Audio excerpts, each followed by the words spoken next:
An error occurs while checking for a software update. Try again. If you are unable to check for or install iOS 18 due to this error, then try these fixes. First of all you have to do is go back to your home screen and swipe down your control panel and switch between Wi-Fi or mobile data if needed, or simply check if you are connected to a stable Wi-Fi network or not.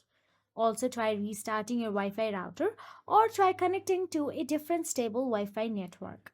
Now once done so, go back to your home screen and try restarting your iPhone with Face ID.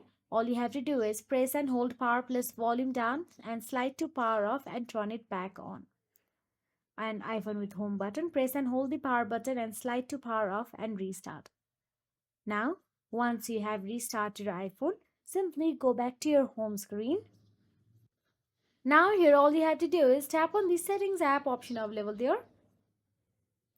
Inside settings app, scroll down and tap on the general. Inside general again, all you have to do is scroll down till the bottom and tap on the transfer or reset iPhone option available there.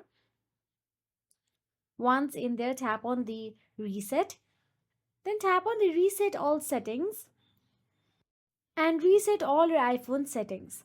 So that is it. If you found this video helpful, please like, share and subscribe our channel, and thank you so much for watching.